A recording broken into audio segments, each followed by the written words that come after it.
नमस्कार, मैं हूं नारायण शर्मा और आप देख रहे हैं AINS न्यूज 24 चैनल। अब खबरें विस्तार से। शुक्रवार की दोपहर अचानक रायपुर शहर के आसमान में धुएं का गुबार उठता दिखा। लोगों ने सोचा कि कहीं कचरा जलाया जा रहा होगा, लेकिन देखते ही देखते धुआं आसमान में फैलता ही गया। कुछ देर बाद सोशल मीडिया में वीडियो वायरल होने लगा तो पता चला कि गुड़ियारी के भारत माता चौक पर स्थित बिजली विभाग के सब डिविजनल कार्यालय के ट्रांसफार्मर गोदाम में भीषण आग लग गई है। देखते ही देखते ये आग बढ़ने लगी और ब्लास्ट भी होने लगा। आसपास इस आग की वजह से अफरा तफरी मच गई और लोग वहां से गुजरने से भी डरने लगे। मौके पर पहुंची दमकल वाहनों का पानी खत्म होने लगा, लेकिन आग है कि बुझने का नाम ही नहीं ले रही थी। इलाके के पूर्व विधायक विकास उपाध्याय भी वहां पहुंचे। उन्होंने कहा कि किसकी लापरवाही के चलते इतनी भीषण आग लगी, इसका पता लगाना आवश्यक है। बिजली विभाग के डिवीजन दफ्तर वर्कशॉप में भीषण आग लगी है। कोटा के पीछे स्थित ये वर्कशॉप में सैकड़ों की तादाद पर ट्रांसफार्मर होते हैं। समझ में आता है कि कुछ ना कुछ गड़बड़ी की आशंका है या कोई लापरवाही बरती गई है, जिस वजह से इतनी भीषण आग लगी है।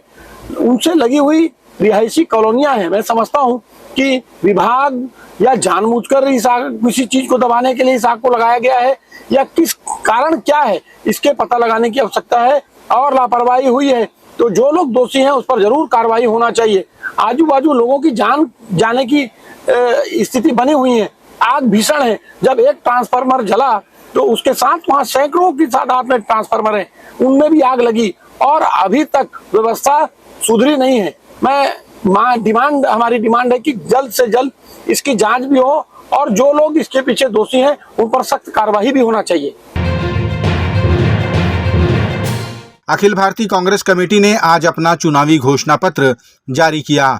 इस मौके पर कांग्रेस के राष्ट्रीय अध्यक्ष मल्लिकार्जुन खड़गे, पूर्व अध्यक्ष सोनिया गांधी, राहुल गांधी, प्रियंका गांधी और पी चिदम्बरम मुख्य रूप से उपस्थित थे। सभी नेताओं ने अपनी पार्टी के घोषणा पत्र को जनता के हितों और महिला सशक्तिकरण से जुड़ा हुआ कहा। राष्ट्रीय नेता राहुल गांधी ने कहा कि हमारी पार्टी का घोषणा पत्र हिंदुस्तान की आवाज है।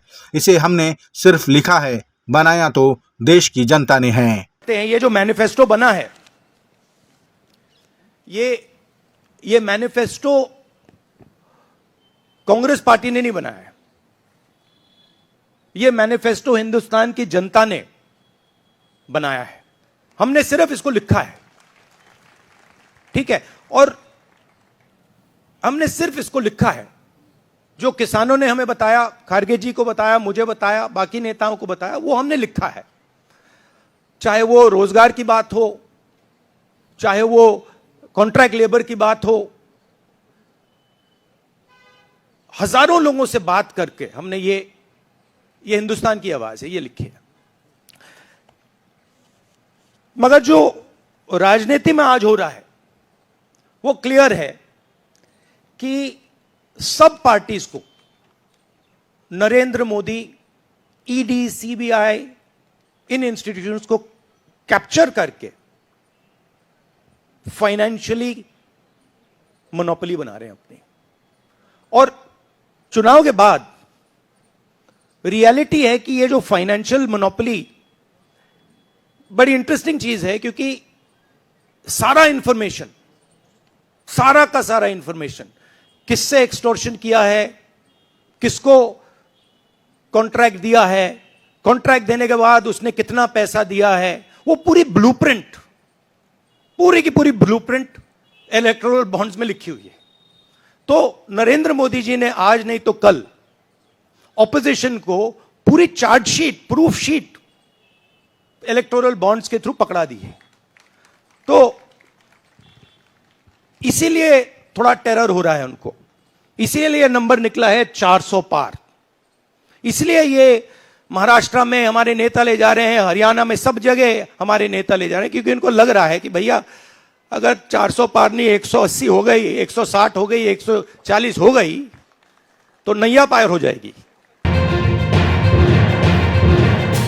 छत्तीसगढ़ कांग्रेस के नेता प्रतिपक्ष चरणदास महंत द्वारा प्रधानमंत्री नरेंद्र मोदी को लेकर दिए गए भाषण से उपजा विवाद थमने का नाम नहीं ले रहा है।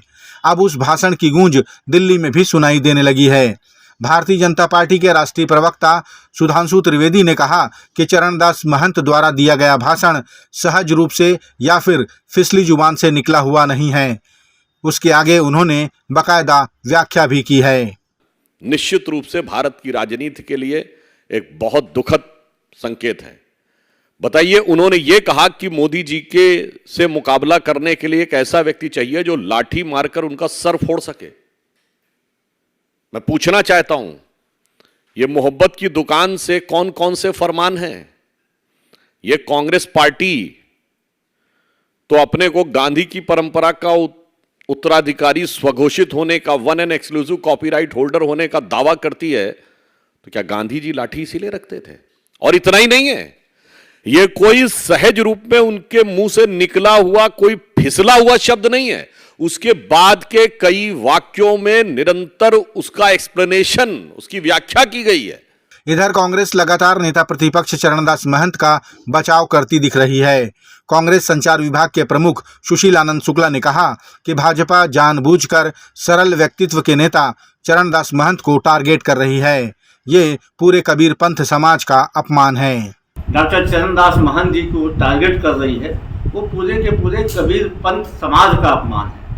डॉक्टर चरणदास महंत जी कबीर जी के अनुयायी हैं। कभी भी किसी को घाव देना, आहत करना, शब्दों के माध्यम से भी किसी को चोट पहुंचाने में भरोसा नहीं रखते हैं। लेकिन भारतीय जनता पार्टी ने पिछले 3 दिनों में एक प्रदेश के वरिष्ठ नेताओं में से एक डॉक्टर चरणदास महंत जी को न सिर्फ मानसिक तौर पर आहत किया है, बल्कि शाब्दिक बाण भी उनके ऊपर चलाए हैं और छत्तीसगढ़ की संस्कृति, छत्तीसगढ़ की सभ्यता, छत्तीसगढ़ की भाषा के ऊपर आक्रमण हो रहा है। भारतीय जनता पार्टी ने सिर्फ डॉक्टर चरणदास महंत जी को परेशान नहीं किया है, उनका अपमान नहीं किया है।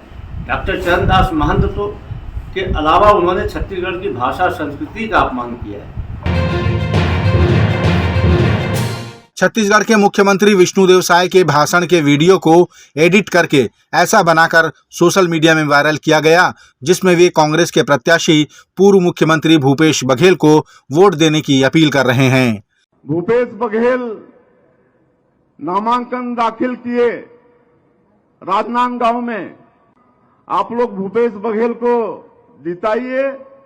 इस वीडियो को देखकर नाराज भारतीय जनता पार्टी के पदाधिकारियों ने इसकी शिकायत सिविल लाइन थाने में की और कार्रवाई की मांग की। शिकायत के साथ भाजपा के पदाधिकारियों ने एडिटेड वीडियो क्लिप और ओरिजिनल वीडियो क्लिप भी संलग्न किया है। महासमुंद में उन्होंने जो प्रधानमंत्री जी के ऊपर अभद्र टिप्पणी चरणदास महंत जी ने की थी, उसके ऊपर भी जिक्र किया। लेकिन चूंकि कांग्रेस हताश है, निराश है, अपनी हार मान चुकी है और उनका कोई भी पैंतरा चल नहीं रहा, तो अब वो ऐसी हरकतों पे उतर आई है कि माननीय मुख्यमंत्री जी के वीडियो तक को वो एडिट करवा रहे हैं। तो मुख्यमंत्री जी ने जो अलग अलग कहा था, अलग अलग बातों को एक साथ मिलाकर के एक वीडियो ऐसा बनाया गया है जिसमें मुख्यमंत्री जी ये बोलते हुए दिखाई पड़ रहे हैं उस एडिटेड वीडियो में कि भूपेश बघेल जी को जनता चुनाव जीताए। उस एडिटेड वीडियो में मुख्यमंत्री जी को ऐसा बोलते हुए दिखाया गया है, जबकि मुख्यमंत्री जी लगातार कांग्रेस के प्रत्याशियों की भूपेश बघेल की जमानत जब्त कराने की मांग कर रहे हैं। तो ये कृत्य चुनाव आचार संहिता का तो उल्लंघन है ही है, लेकिन जिस प्रकार ये मुख्यमंत्री के वीडियो को एडिट किया गया, ये कहीं भी भारतीय जनता पार्टी और प्रदेश की जनता को बर्दाश्त नहीं होगा। आज भारतीय जनता पार्टी का एक प्रतिनिधि मंडल जिसमें विजय शंकर मिश्रा जी हैं, केदार गुप्ता जी हैं, हमारे जिला के अध्यक्ष माननीय जयंती पटेल जी हैं, सोशल मीडिया के टीम के सोमेश पांडे जी हैं, हमारे आदरणीय रसिक परमार जी हैं, प्रवक्ता अमित साहू जी हैं। सभी लोगों की मांग है कि तुरंत FIR हो। ये जिस चैनल पर CG रिपोर्ट्स में से जिसमें डाला गया उस चैनल का जो भी चलाने वाला व्यक्ति है उससे गिरफ्तारी उसकी करके उससे ये पूछा जाए कि इसमें किस किस की संलिप्तता है, और कांग्रेस के जिन भी लोगों ने ये कराया है उनके ऊपर भी कार्रवाई हो, ऐसी मांग की है। और अभी TI साहब ने बताया कि इस पर तुरंत FIR करना है। कांग्रेस के घोषणा पत्र को छत्तीसगढ़ कांग्रेस के प्रदेश अध्यक्ष दीपक बैज ने कांकेर लोकसभा के प्रत्याशी बीरेश ठाकुर की उपस्थिति में बालोद जिले के गुंडरदेही में मीडिया के समक्ष साझा किया। इस मौके पर कांकेर प्रत्याशी समेत विधायक कुंवर निषाद, अनिला भेड़िया और पूर्व विधायक केशकाल संतराम नेताम भी मौजूद रहे। दीपक बैज ने कहा कि कांग्रेस पार्टी का ये घोषणा पत्र सभी वर्गों के न्याय के लिए है। इसमें महिलाओं को सशक्त बनाने और उन्हें आर्थिक रूप से मजबूत करने ढेरों योजनाएं सम्मिलित हैं। इस घोषणा पत्र में 5 न्याय स्तंभ के रूप में है तथा 25 गारंटी जनता के लिए, युवा न्याय, नारी न्याय, किसान न्याय, श्रमिक न्याय, हिस्सेदारी न्याय कांग्रेस के घोषणा पत्र के प्रमुख बिंदु है।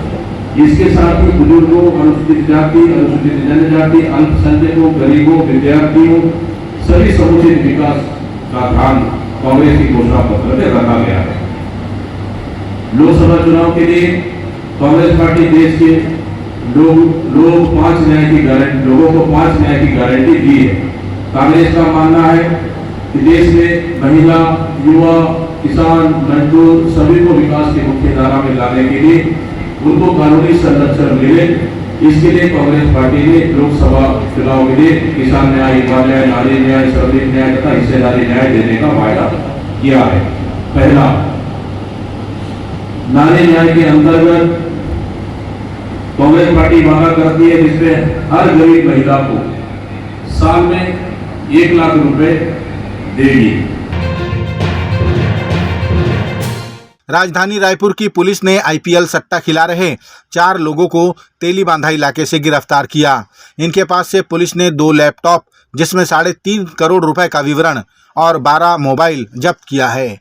पुलिस ने जानकारी दी कि गिरफ्तार 4 लोगों में 2 मध्य प्रदेश के, 1 महाराष्ट्र का और 1 रायपुर छत्तीसगढ़ का है। सभी के खिलाफ वैधानिक कार्रवाई की जा रही है। अर्बन डिसऑर्डर को नियंत्रित करने के लिए वरिष्ठ अधिकारियों के आदेशानुसार लगातार हम लोग आईपीएल में जो भी सट्टा खिलाने वाले हैं इनके ऊपर कार्रवाई कर रहे हैं। विगत दिनों भी हमने कार्रवाई की है और इसी क्रम में आज हम लोगों को सूचना मिली कि तेलीबांधा के क्षेत्र में कुछ लोग जो है अपना लैपटॉप और मोबाइल के माध्यम से सट्टा खिलाने का काम कर रहे हैं, जिस पर हमारी टीम ने तेलीबांधा थाने के साथ में मिलकर संयुक्त रूप से रेड कार्रवाई की। उस दौरान हमको 4 व्यक्ति मिले जिनको हमने विधिवत अरेस्ट किया। उनके साथ में 2 लैपटॉप जिसमें लगभग 3.5 करोड़ रुपए का इनका अकाउंट्स के हिसाब है और 12 मोबाइल जिसके माध्यम से ये सट्टा खिलवाने का काम कर रहे थे उसको हमने सीज किया है और 4 व्यक्तियों की गिरफ्तारी की गई है। इन 4 व्यक्तियों में 2 व्यक्ति मूलतः सिवनी के रहने वाले हैं जो अभी रायपुर में आके रह रहे हैं और 1 व्यक्ति महाराष्ट्र नागपुर का रहने वाला है और 1 व्यक्ति लोकल रायपुर का है। इनके विरुद्ध पहले भी महाराष्ट्र में कल्याण थाने में मामले पंजीबद्ध हो चुके हैं। ये थे आज के प्रमुख समाचार। आप देख रहे थे हमारा लोकप्रिय YouTube चैनल AINS न्यूज़ 24। अब हमें इजाज़त दीजिए। कल तक रोजाना की ताज़ा खबरों के लिए आप देखते रहिए हमारा लोकप्रिय YouTube चैनल। हमारे YouTube चैनल को लाइक, सब्सक्राइब और बेल आइकन के बटन को दबाना ना भूलें। नमस्कार।